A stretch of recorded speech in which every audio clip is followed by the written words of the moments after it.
What's up, friends? Welcome to SPDM TV. My name is Mike, part of the SPDM crew, and I watch a lot of TV. We talk about various TV topics, reviews, and general appreciation of TV past and new. You can follow me on Instagram, Threads, Blue Sky, and serialized at MLHilty2452 to see what all I'm watching.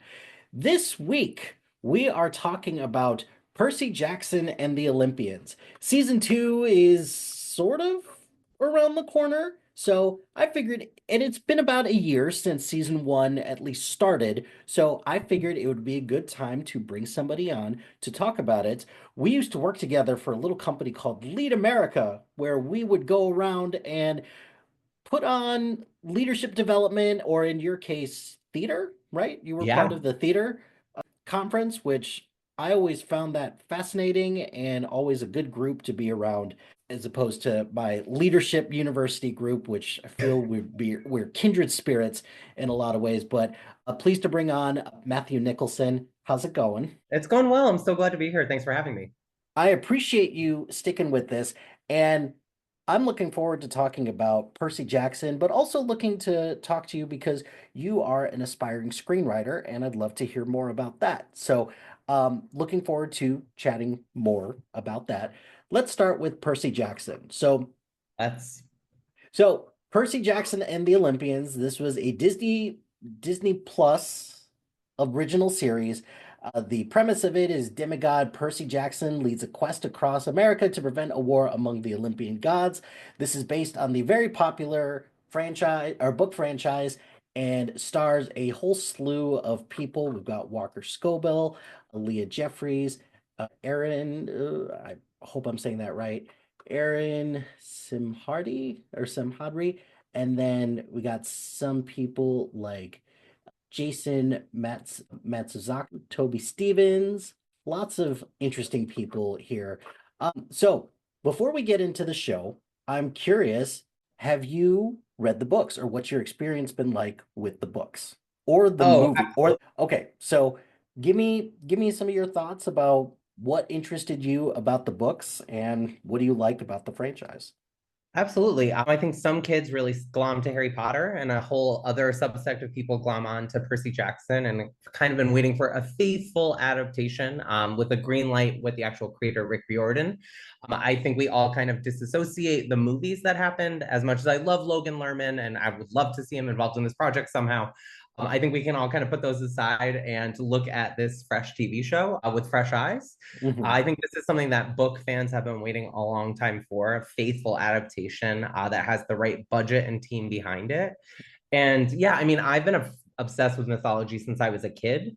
I think what the Greek myths do is make them so human that gods aren't perfect, that they're messy and they betray each other, and they're just as messy as my family is on Thanksgiving. So, that you bringing that into the books and making it accessible for kids. I think Percy Jackson, as a screw up who makes good eventually, is Mhm. kind of a character that I certainly identified with as a kid. Percy also has dyslexia, and I grew up with a few learning disabilities, so I Mhm. really latched onto that as a kid. And a lot of what makes Percy different, like his dyslexia and his ADHD, which I also have, actually were superpowers. His dyslexia meant that he could read ancient Greek because he was hardwired differently. So I Mhm. thought somebody who was different and was able to turn those differences into kind of a superpower to save the world really appealed to me as a kid. Interesting. So I had never read the books, and I unfortunately have seen the movies, though. That was the next question that I was going to ask you. And as somebody who hasn't read the books, I thought the movies were fine. Not Yes, good, not great, but not bad. They were fine. And I think some of the things that kind of irked me a little bit about the movie is you're right, it's the Logan Lerman of it. yes, it has. Logan Ler Logan Lerman is a good actor. Mhm. He's very talented. Maybe just a tad bit miscast, and maybe also potentially not ready for prime time for something like that. I think that's quite possible. I think he did do a fine job. I think everyone did do a fine job Yeah. on that project. I do think that there were probably some creative Mhm. differences, but I think what the show does well, this is a story that people can follow episode to episode. I think they Mhm. really did try and cram too much into 2 hours. Mhm. This quest across America to track down the lightning bolt. is one worthy of spending 8 hours with. And I Mhm. think the show was able to slow it down and really show us relationships that we don't even really get in the book all that much. My favorite scenes from the entire season were between Percy and his mother. Mhm. I think that the show really grounded us in this Yeah. relationship of mother and son. And even though that they're apart, we see them in flashbacks and how difficult it was to raise a demigod and to make sure that he doesn't know what he is really, and to be separate from her once lover Poseidon of all people, and to hold the faith that he's still looking after them and looking over them. Those quiet moments of mother and son, I really think, ground the really fantastical fight sequences Mhm. where we're fighting manticores and echidna, the mother of all monsters, Right. or a teenager fighting the literal god of war, that he's fighting to save his mother, gives it such a human bent that Mhm. you can't help but root for him. Exactly. And one of the things that you're seeing kind of this happen a lot in TV now is that a lot more books are going to the miniseries route or TV route because, like you said, with the movie, it's jamming so much in to a movie that you're inevitably going to risk it being too long, Yep. risk it being a part one, part two type of thing, or part three, looking at you, The Hobbit, three Yep. movies for a very tiny Did we book. need it? We didn't need a third movie for that, but hey, capitalism is a thing, especially in Hollywood, so I Oh, understand why that's a thing. But you're seeing this trend lately where if there is a book series, particularly a beloved book series, that needs a little bit more attention, it needs to expand the scope a little bit, it's going to TV. And I think that is the perfect medium for certain things. We're gonna see we've already got a proof of concept with Percy Jackson. A little nervous about how it's gonna work with Harry Potter, ooh, yeah. even though I'm excited for the prospect of it, but I don't know. I don't know I how it's think gonna we've pan out. tread that ground already, between the books and the movies and the Pottermore and the merch and Universal. I'm here in California now, and I've gone to Hogsmeade and I've bought the T-shirts, and I mean they have merchified everything. I Mhm, respect it, but I got to say, I don't know that we need it. I want to see more original shows on television. I say that as a screenwriter. mhm. I'm out here, I'm reading scripts that are phenomenal, new worlds with new voices. That's the stuff I want to see. That being said, I do love shows like Harry Potter and Percy Jackson, where we get some mythology or some magic on top of the real world. That's a little different than a Game of Thrones with like a throwback kingdom with dragons. Mhm. I love a modern day story that's got a bent of magic or mythology to it. And I think that really appeals to people, a little bit of escapism in the world of today. Mhm. But yeah, I don't know. I'm certainly not asking for it. Especially with as problematic as J.K. Rowling is, I don't want to see them Abs make any more money. Absolutely. I do agree wholeheartedly with the J.K. Rowling piece, and her involvement in anything regarding her relationship with Warner Brothers Discover is already uncomfortable, to say the least, because I believe they originally said that, oh, she's not going to be involved, and now she's like executive producing and consulting, and I don't like it. I don't like it one bit. So, but in regards to Percy Jackson, our typical scale here, or I guess, so in regards to season one of Percy Jackson, did you like it, love it, hate it, dislike it, or was it just okay? Oh, I loved it. I Mhm. was there watching the moment it dropped. I really couldn't have been more invested in the story if I tried. I'm Yeah. currently wearing a Camp Half Blood t-shirt that I got at Oh, one of the that's premieres. So fantastic. I'm deeply invested. That's fantastic. I am also in the firmly loved it camp. And for me, what I appreciated so much about this is two things. One, the extra time that's allotted Mm. here gave me a better understanding of motivations. It gave me a better understanding of backstory, gave relationships that you're supposed to buy in a 2-hour movie. If you're gonna build relationships with people who just meet, you have to do a lot of things in order to make those relationships believable and also make sure that the performances, everything needs to work out almost perfectly in a 2 hour movie. However, with a series like this, you have time to give some of that backstory that you traditionally wouldn't get in a movie, or something that would end up on the cutting room floor. And Absolutely. also, I think what I enjoy so much about Percy Jackson is that I think they found the perfect Percy Jackson. Oh, yeah. Walker Scobell is perfectly cast. I think he has that right sense of, he's like a little mini Ryan Reynolds. Mhm, Percy is an irreverent character. I believe that's the word he uses to describe himself in the book. He's mhm, irreverent, and so is Walker. And that really bleeds through. But they really did find a star. I mean, he is mhm, basically in every single scene of that show. And it seemed like he enjoyed every single moment, threw mhm. himself fully into it. And that's what I think we all wanted, that he really lived up to the expectation and the hype. Well, plus the other thing too is, with all due respect to Disney Plus, not exactly the strongest track record when it comes to non-Marvel, Oh yeah. non-Star Wars TV series or movies, quite frankly, for that matter. Now, I mean, didn't they I, delete the Willow series like altogether from their platform? Wasn't that them? that was them.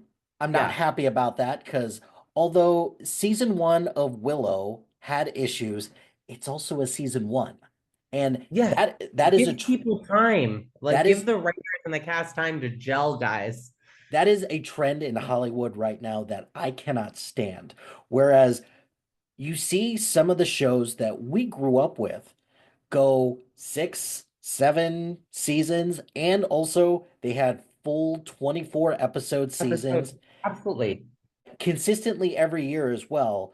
And yet we can't get some shows to last more than one season with only 10 Agreed. episodes. How? Bring back 24 episode seasons. I love a filler episode, a bottle episode where it's encapsulated. That's where we get like the fun genre where we go black and white, or we do a noir episode or a Sleeping Beauty episode. And you get great character pairings that you don't with a 10 episode thing where the side characters get to have their moment to shine. That I would love more 24 episode seasons, more work for everyone. I think it's only a matter of time before we start going back to stuff like that, mainly because if you look at the current landscape of television right now, television used to be just cable, 24 episode seasons. You get the occasional ones on all the premium channels and all the semi-premium channels like the FXs that wouldn't have full seasons, but they still would last a long time. And now, with this sprint to get as much content as possible, Mm. all of these streamers, they're trying to throw as much stuff out there to people as possible and not give people enough of a chance to discover it because certain streamers, they or even channels now, they're not very good at advertising this stuff, and No. also they're not giving people enough time for an audience to find it.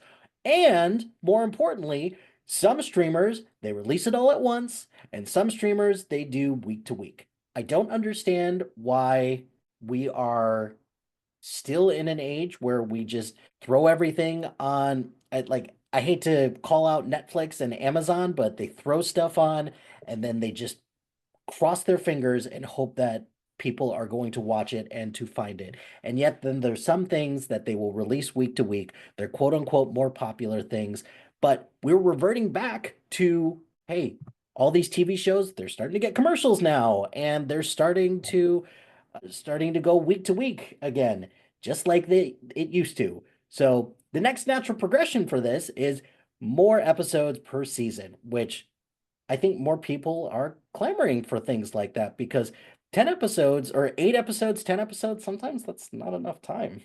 I agree. And you know what? I love a tight story. I think like Doctor Who is able to do 20 episode seasons, but something like Torchwood, they would do 10 really solid episodes. I think that is a great model that America tried to borrow. And I think some shows really lend itself to telling 10 really tight episodes, like something like Netflix's The Sandman.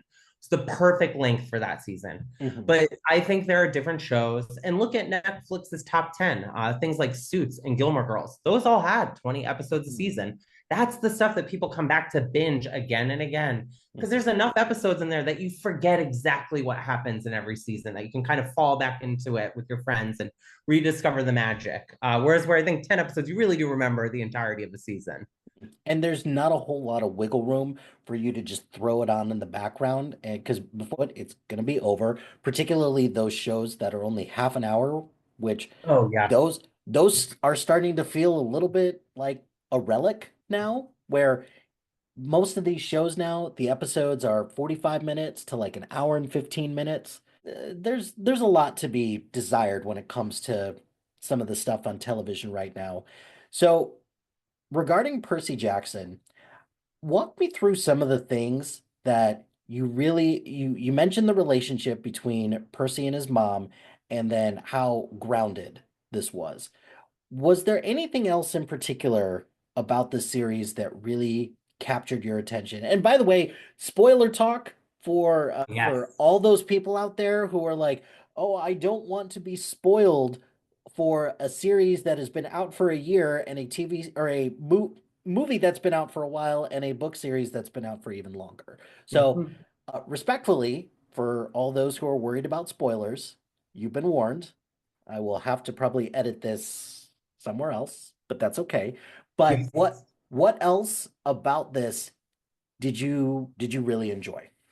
Sure. I think one thing that I was really looking forward to was the character of Annabeth, played by Sarah Jeffries. I think she did such a phenomenal job with that character from the very first frame that we see her. She's the daughter of Athena, wise, thinking 10 moves ahead of everybody. Getting to spend this many hours with her and to see her relationship with Percy build, where they don't trust each other at first and they're working against each other. And slowly across this journey across the country, they begin to really develop a relationship. And I don't want to spoil anything from the books, but their relationship changes and grows as teenagers do. So I think Mm, getting to see that friendship develop and what they bring out in each other and the sacrifices they make for each other, I just thought was so perfectly played. And I was really looking forward to that. And then you got to throw it up for just the CGI of things. mhm. Seeing some of the water creatures like a naiad, which is like a river spirit, is something I grew up reading all of these myths, and these are the kind of the way I pictured it. It was even better than I pictured some of them. Mhm. To really get to enjoy that, getting to see the fight in the middle of the St. Louis Arch. I got to do my own little Percy adventure this year. I Right Nice. before I moved out to Los Angeles, I went to go to an event that was held in New York for Percy Jackson at the top of where Mount Olympus is on the 600th floor. It was a Nice. fully gray day full of clouds where we couldn't actually see anything. And then a couple days later, I drove across the country and went through St. Louis and ended up in Los Angeles and Venice Beach, where they end up in the books Mhm. and in the show. So I got to Nice. have a whole little journey like they did. So it Mhm. was kind of fun to, I was rereading the book at the time. So kind of getting to visit some of these landmarks, just like in the shows. So much fun. I also think my favorite scene is the final battle between Percy and Ares. I think that is such a great moment where Percy embraces his power and uses the power of the ocean to defeat the god of war with a much smaller sword is such a moment. I think those character defining moments that we wait all season for a character to fully embrace who they are, accept their power, and kind of get a taste of what they'll be in the future. Mhm. That is such a, to use a pun, a watershed moment for a character like Percy Jackson. Mhm. That I will think of that wave rising up behind him to overtake Ares for a long time coming. And that was in the poster art. We saw that key art of him on the beach with Riptide, his sword in the sand. They even had a little demo of that at D23, so I got to Oh, kneel in the nice. sand and hold That's awesome. Riptide in my hand. It was really good. Lit up when you held it. It's very cool. So yeah, I think those were some of my favorite moments. Even just seeing Olympus, Mhm. seeing Zeus and Poseidon fight for the love of a son. Is really, I really do think the magic of the show is finding the humanity in the gods. Mhm. And I think it's easy to write off these big characters, but they have small problems and they have small feelings sometimes too. They can be quite bitter. And I Mhm. love And that's something that makes this show so enjoyable for me because we're we're used to seeing in some aspects Greek gods just being perfect and just scheming with one another. To ground them a little bit and to humanize them, I think is a really smart move. And I have to give credit for the casting of this Yes. because we talked about Walker Scobell. We talked a little bit about the actress who played Annabeth. I will give credit to a lot of the people that they cast as the gods. You mentioned Ares, and I'm not a pro wrestling fan, But yes. but when he pulls up on the motorcycle when they're Incredible. on the side of the road, I was like, that's Edge. Like even I know that, and Yes. I'm not even a wrestling fan. Obviously, I'm not a wrestler, but Adam Copeland, as he's known now because he's not the Edge, he's not a part of WWE anymore, which is fine. I think that was a great call for casting him because if you're looking for a God of War, two characteristics that you're looking for someone that's not going to take any shit from anyone. And Edge really didn't Found do it. that. But also you're looking for a twinge of confidence mixed in with some arrogance. And Yes.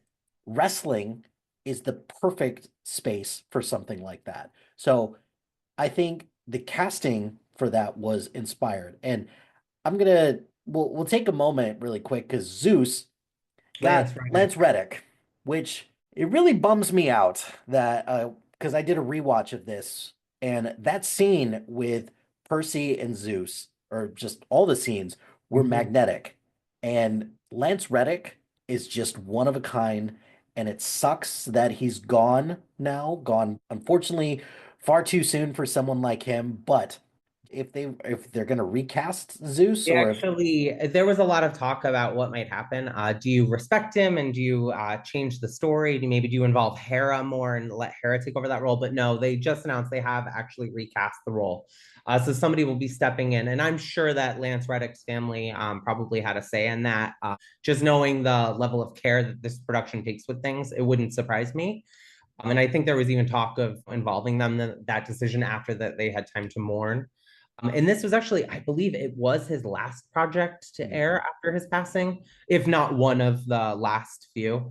And Mhm. just what a pillar of strength. I mean, look no further for a thunderous, electric actor to play Zeus. And the next actor certainly will have huge shoes to fill. And I'm sure that it will be done well. Have they announced who said?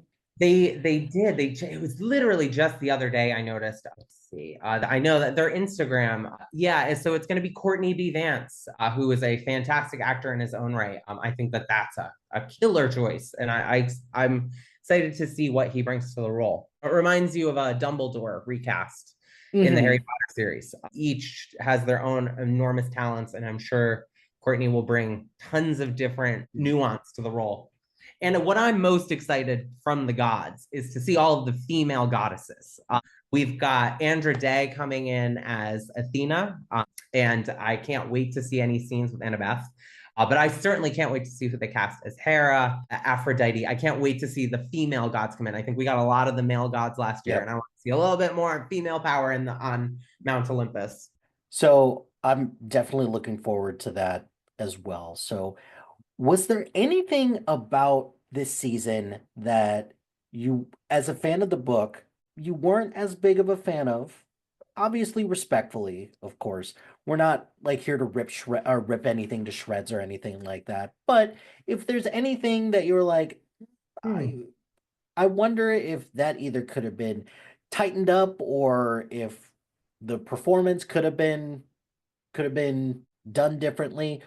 What do you think? Is there anything that you didn't really like about the season or we're expecting something different? That's a great question. I have to say, by the end of the first episode, I was along for the ride. And I wasn't really questioning anything. I think, especially fans of the book who then watched the Mhm. movies and it didn't necessarily live up to what we were hoping.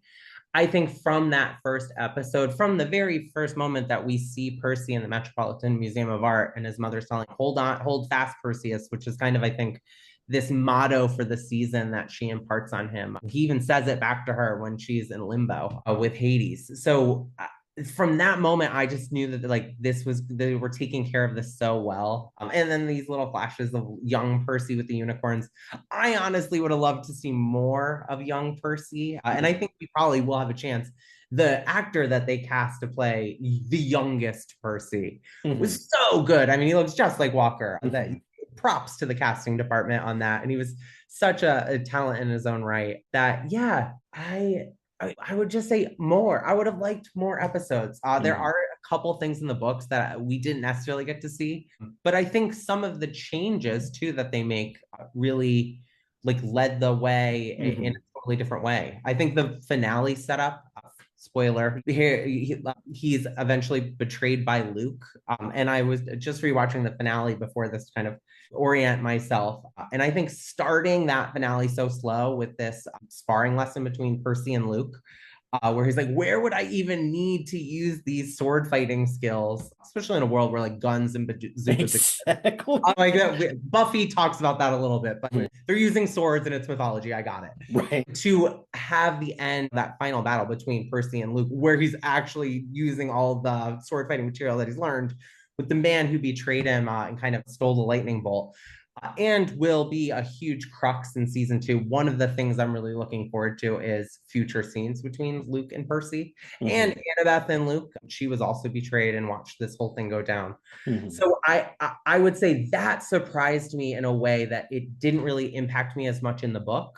And you've only got a few pages left. I think you're ready for it to be over when you're reading, but to Right. really sit there and enjoy those scenes really Mhm. captivated me. So I agree full stop on more. I would I the moment that Minotaur fight Mm. ended at the end of the first during that first episode, I was in. I was like, this is awesome. And I think some of the parts that I could have used maybe a little bit more time is actually what's on your shirt. I would have loved more time at Camp Half-Blood.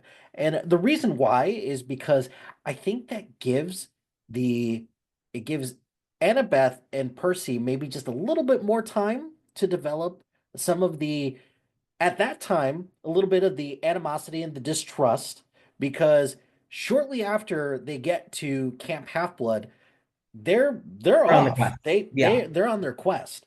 So I'm not saying, hey, let's spend like 6 episodes there or anything like that. Maybe just like an episode or two more, just to slow burn a little bit of this relationship because at the very core of a lot of these stories, it's about the relationships. In fact, a, a lot of things that we watch are about the relationships. And if you just, we've already got enough time in the TV show where they can develop these relationships. I just would have loved to see more. And that's not me saying that I didn't buy the relationships. I was just enjoying it and I just could have used more. That's I certainly, and they spent so much time and care developing Camp Half Blood. A lot of that is practical exteriors that they built like magically. You kind of half expect there to be some like unicorns in some strawberry fields up in Toronto somewhere, wherever they're shooting this. That the care that they put into actually making the cabins be so realistic. Yeah, I would have loved to spend a little bit more time there just because it is so awesome. But I get it. We got to get on the quest. We got to keep the story moving. As a writer, I understand that. mm, But as a fan, yeah, as much I do love the montage with Percy going through all of the different elements like archery and being terrible at it, smithing with the Hephaestus cabin. I think that we did at least get a good taste of it. yeah, and I'm just looking forward to seeing how they continue to expand things in season 2. And we've got season 2 is supposed to come out sometime in 2025.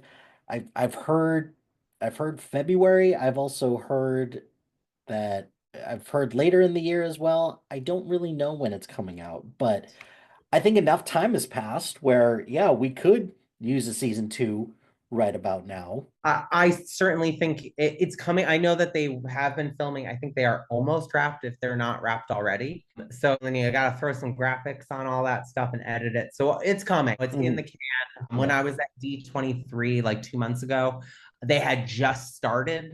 They played a tiny tease of the Ooh, chariot battles. I ooh. think they were truly 1 or 2 days into filming, so they didn't have a ton to show us.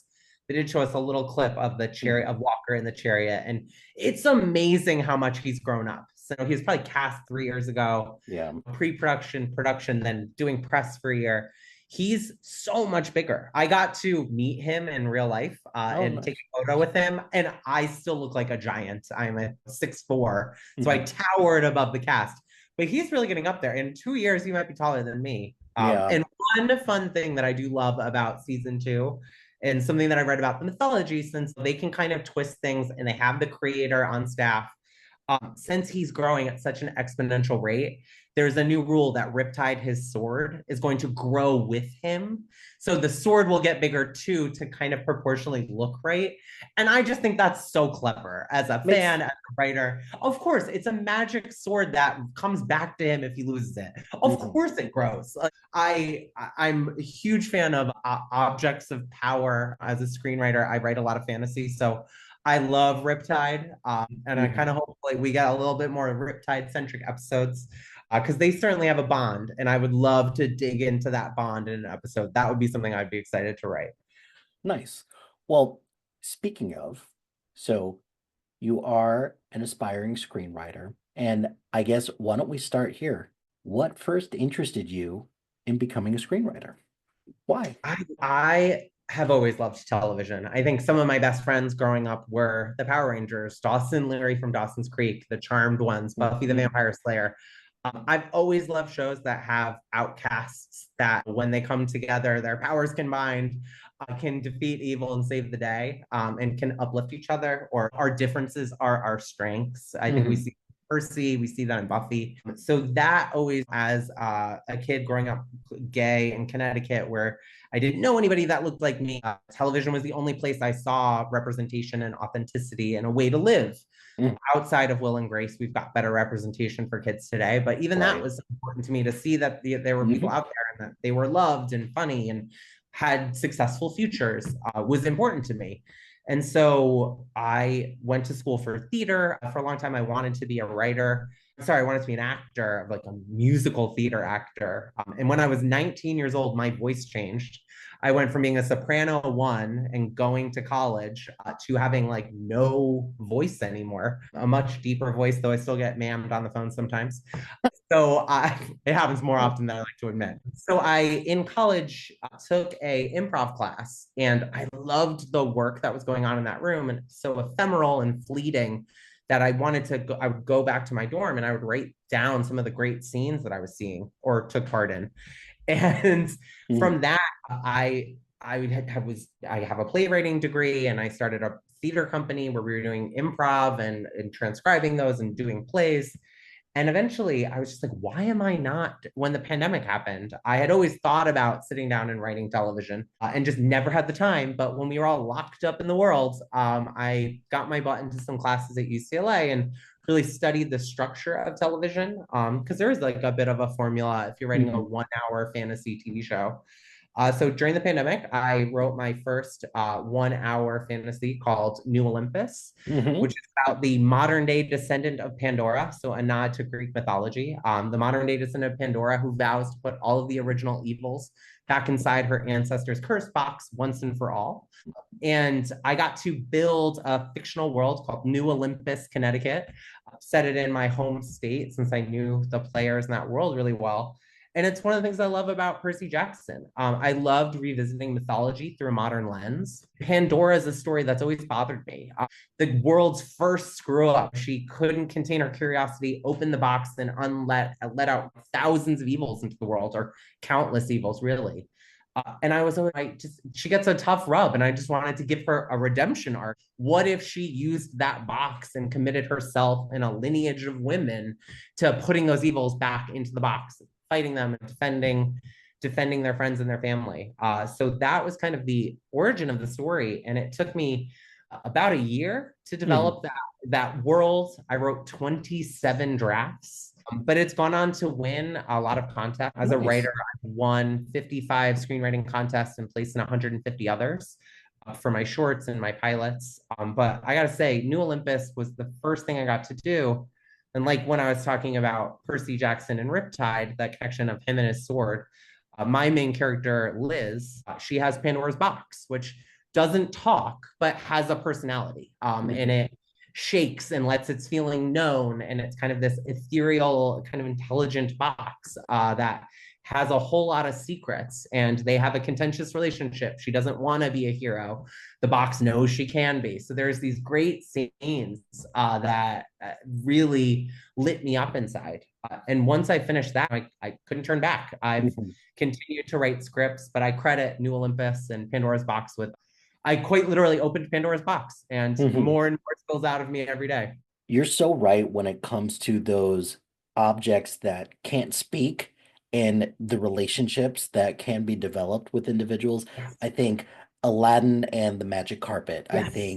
I think Doctor Strange and his cloak of And it's close. levitation. Different things like that where they you have to find some way for those two things to develop a relationship.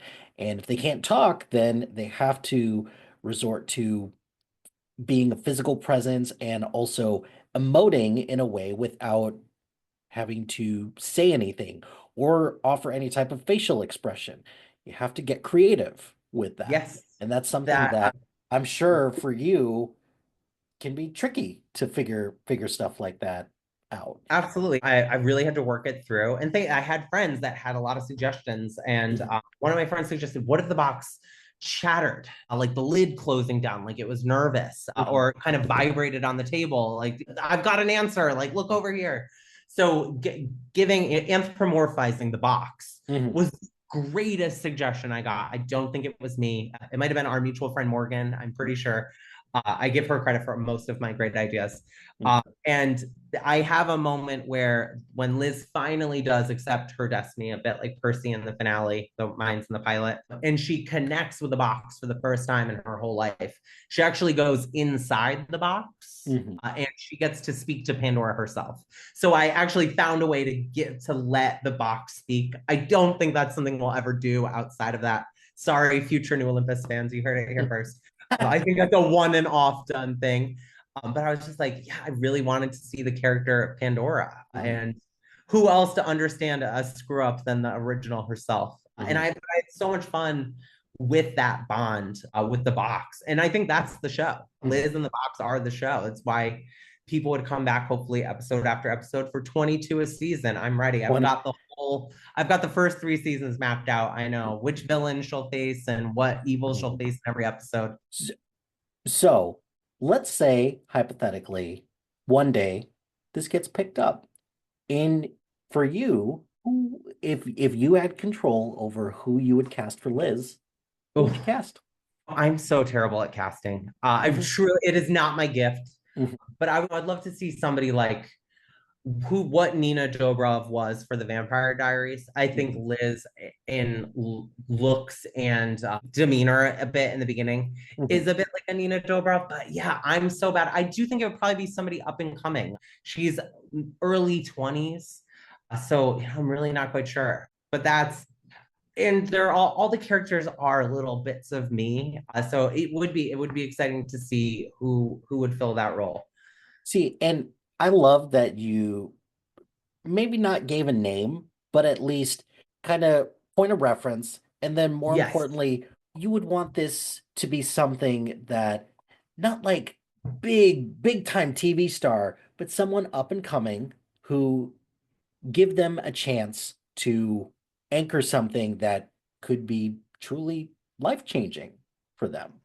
Kind of like Sarah Michelle Gellar, it is our Buffy. And she had done daytime television and she had done things before, but she really stepped into that role and to give it her all. You don't necessarily want like a Sydney Sweeney that's got 100 projects going on that they're developing for themselves.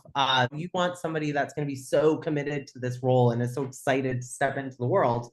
That's who you'd want. Do you have any screenwriters out there or screenwriters, playwrights, anything that you credit for either style or credit for continuing or trying to find a way to phrase this?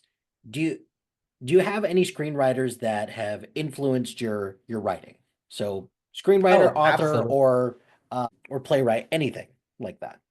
Absolutely. I mean, the number one is probably Shonda Rhimes. I am a lifelong Grey's Anatomy fan. There was a period of time where I had only missed like 2 episodes live in 18 years. Wow. I think the dynamics of her characters, the way that she gives a character a flaw, like a fertility doctor that can't have babies, or a brain surgeon that has a brain tumor, a kid's doctor that acts really childish. I think the way that she gave a lot of her doctor characters flaws that impacted who they were, and just her ability to add things to our everyday life. I don't think people realize that when you say you're my person, that is Shonda Rhimes, that is Meredith and Christina talking to each other. That there are certain words that are out there in the lexicon because of Shonda Rhimes, and I really credit Grey's Anatomy with the pacing and the flair for drama. I certainly got that from her.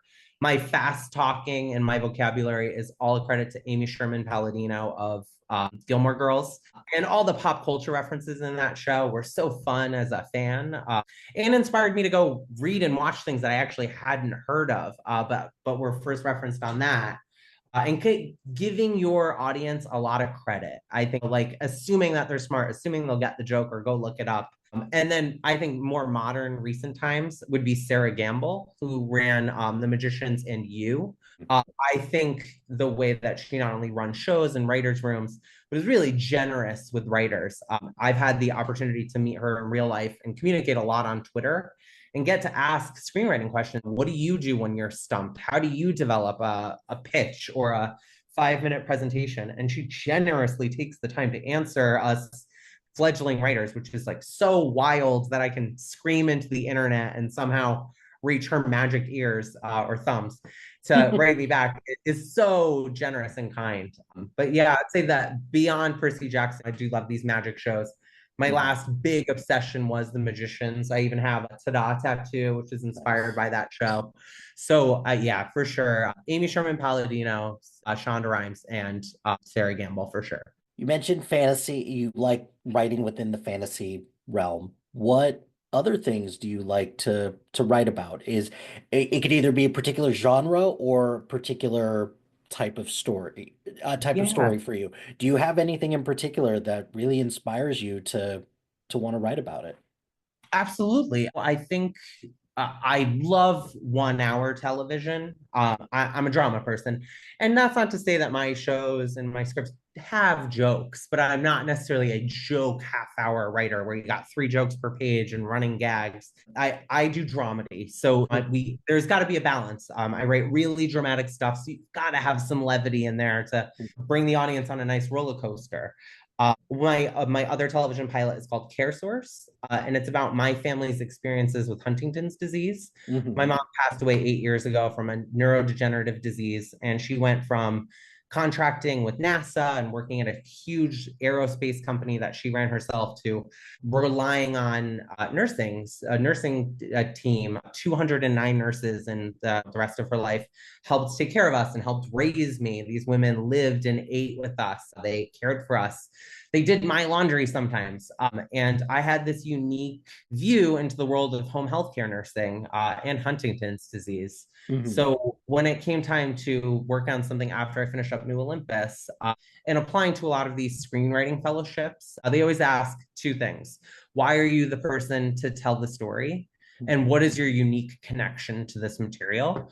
And when I was answering that for New Olympus, it was, I love mythology and I always have, but so does a lot of people.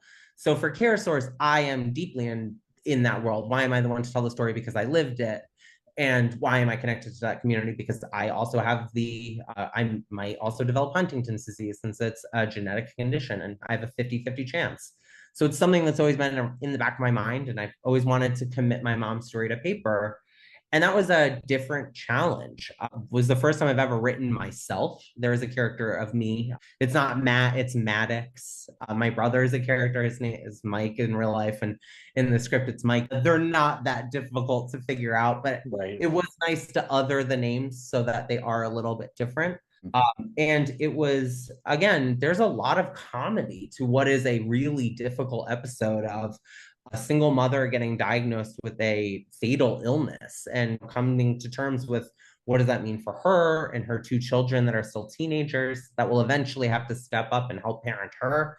but there's these moments of levity and these moments of humor that make it all work. And then there are these really devastating lows. So I love finding the balance. What can an audience handle? When to pull back? When to make them laugh? When to make them cry? And then outside of that, fun news: I just finished my first horror feature. Uh, Really? I have a horror short called Pietro Freda that's about a sculptor who is possessed by the spirit of the marble, the muse of the marble. And it was a 10-page short that had won a lot of awards for me. And I was talking to a development executive, and he said, I would love to see a full feature of that. So I set out, well, I procrastinated, but then I set out to write it. And so it's the longest thing I've ever written. It comes in at 92 tight pages. It was Mhm. my first feature. And I love movies. I really do think I'm a television writer and love to be a television writer, but sometimes the projects tell you what they want to be. Pietro Freda is not a series. There's not enough there to it. There's not enough to mine. Thing about Marvel, you can mine more. But I was able to mine 92 pages, and it was really fun to dive in that world and tell a really tight story in 93 pages, Mhm. beginning to end. Where I think most of my other shows, we just see the pilot, but I can envision seasons and seasons of content. So I will say it was difficult to write a movie, but it's nice that it kind of lives there. I don't have to Mhm. think about what the future will be and Mhm. plan all the seasons and do a whole pitch document for that. There we go. So you already kind of answered a little bit about some of the challenges that you've experienced and between just trying to figure out certain aspects of of a show. So you mentioned how like with the box for New Olympus, just trying to find the way that just make the box chatter a little bit or kind of make it jittery. What are some of the other challenges that you experienced during screenwriting, and how do you overcome them? That's a great question. I think the biggest challenge is starting. I think a lot of us get in our heads, kind of, well, what do we want to write about? And writing the first 10 pages are the hardest. I write them time and time again. I edit them time and time again. I'm really defining what the world is, who the characters are, why we care, and developing a hook. I always say by the end of the first page, I got to have some sort of hook as to why we care about this. And Percy Jackson, we understand that there's something going on with his mom telling us this story of the Greek gods. We know that there's some connection there, so it hooks us in. With New Olympus, I'm able to hook that this girl has a destiny that she's not quite ready to accept. That those first 10 pages are, I think, the most important, and that you work the hardest on. And there, I wrote for New Olympus, I wrote 27 drafts of that. 12 or 15 of them were starting the show. How do I get Liz back to her hometown to accept her destiny or Mhm. push against her destiny? And I wrote where she was on a plane, a train, a bus. What if she never left home? Well, what if she came home as late as possible? Until you finally find it. And then, but you just got to keep cycling through ideas. And I've got a trusted group of friends that read and give feedback. And often their insights will unlock something for me. But Mhm. I think that's the biggest challenge are the first few pages and really defining a character so that people can hold on to them and know who they are. I don't like to say like blonde with a ponytail. I always lead with personality traits or a green goddess vegan, stuff like that. That's evocative, that gives you an idea, but doesn't necessarily tell them who to cast. Yeah, make it a little bit more open-ended and just try and give the opportunity to find someone that's perfect for the role and not necessarily having to do specifically with the way that they look. So, Absolutely. I always look to Grey's Anatomy as the perfect example of this. Dr. Bailey, played by the incomparable Chandra Wilson, a phenomenal African American actress that's done Broadway and has been on this show for 22 years. She was originally written as a blonde actress, but she came in, and as soon as she started speaking, Shonda Rhimes knew that she was the Bailey that was going to be in the show. So I always say, never limit who could come in and embody this role in a way that you never expected it. Just give a couple personality traits. what do you enjoy the most from screenwriting? What's the thing that just continues to drive you to keep doing this? As difficult as it is, and I toil away for hours on like one sentence or one comma, does it go here or there? There's a moment when you're writing and the world kind of falls away. I do a lot of writing late at night. The world kind of falls away. You don't hear your dog barking. Sorry, Scooby. You'll go out in a minute where the world falls away and you kind of flow in, you fall into a flow state, a lot of people call it, where things are clicking and you're able to see the story and you're writing towards it. But for me, I actually hear my characters. When I've tapped into them, I'm almost dictating what's going on. And I'm trying to hold on to, I'm trying to catch up and hold on to the stream of consciousness that I've gotten into. And that's when I know that I've got something special. There would be nights when I was working on New Olympus where I jumped up and I had to write at 3 a.m. because it was pouring out of me. And I'll often think about an idea for a couple weeks before I start writing. And when I start to hear the characters' voices, I know that I'm ready to dive in. And that it's a really special moment. That is hard to explain. These are my friends that I have to get out of my brain and onto the paper to share with the world. Just part of the creative process, right? When inspiration finds you, what are you going to do? Are you just going to ignore it and be like, I'll just get to it eventually? Or is it best to strike while the iron's hot and just go jump with out the of bed flow? and write, or jump out of the shower and write. For a period of time, I just I had like a pad on the wall so that I could like lean out and write it down, or Siri was taking notes. Because I'll tell you, there's nothing worse than thinking of an incredible line and then forgetting what it was. Mhm. And there is a line in New Olympus that was in Act 4 on page like 37 or 38. And to this day, I kind of got an approximation of what it was in my head, but it was so good and so funny. And it's still good, but it is not that original thing that I didn't get out of bed to write. So Mhm. I now always get out of bed or grab my phone and jot it down really quick, because there's nothing worse than thinking of something and all kind of forgetting it. Are there any genres or any types of stories that they're percolating in your head, just you haven't gotten a chance to like truly flesh it out yet? I'm sure you've got zillions of things going on in your head, but is there anything in particular that you're like, okay, what's next? And what's a particular type of story, or what's a particular genre that you're looking forward to trying out or looking to break into it? Absolutely. I love that I did a mythological based thing. That was one of my passions as a kid. But I don't have a pure magic show. And as like I really grew up on like a Charmed. I really would love my response to something like that. And I do have a couple ideas, and one has been noodling in the back of my brain. And they actually, Mhm. two ideas just came together. I was like, oh, those are the same show, actually. Mhm. That makes it more dynamic and interesting. So it's kind of coming together. Again, Mhm. another object of power will be in that one.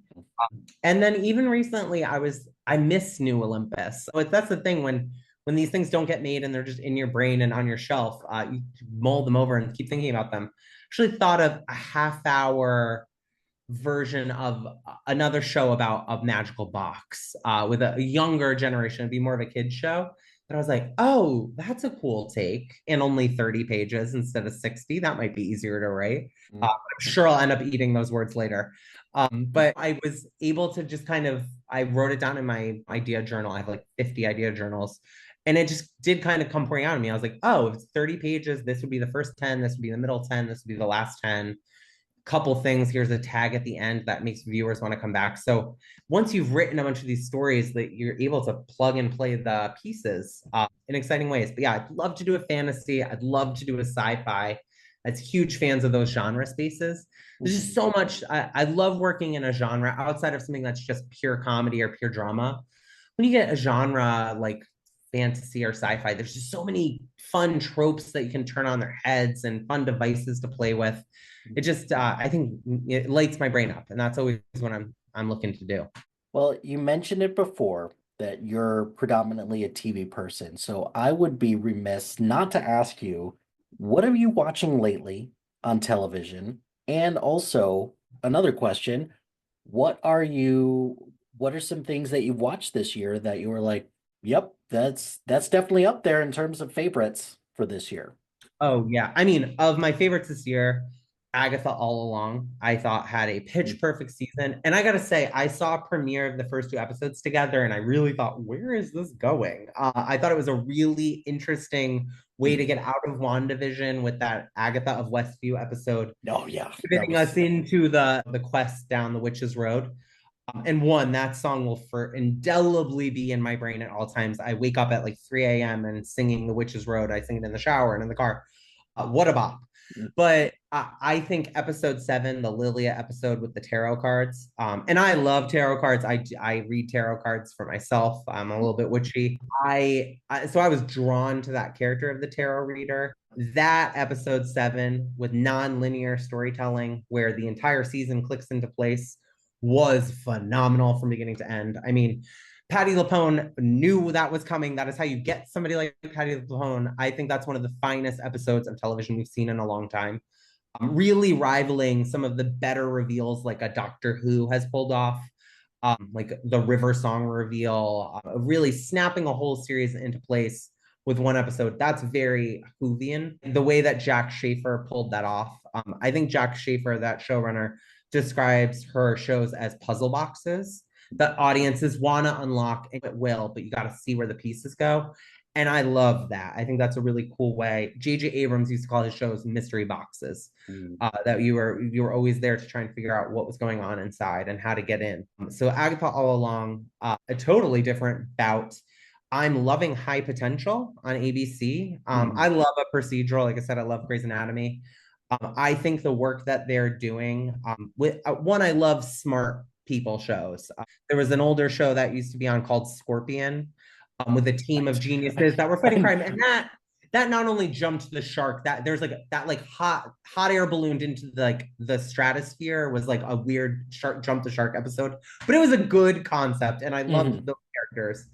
I think they're doing really incredible work on redefining what that procedural element looks like and where a genius fits into a team of cops. Particularly a single mom character is, I think, something we don't see in that space a lot. Sure don't. Nope. So I just thought that was all really brilliant. And I know that Caitlin, who is the star of that show, is one of the executive producers, that the single mother element of it was what interested her in the role. And that her son also has these kind of gifted brain powers and her daughter doesn't. There's really fun family dynamics happening outside of the cool crime of the week. And I used to be a researcher for Who Wants to Be a Millionaire. So I love a weird piece of information or tidbit.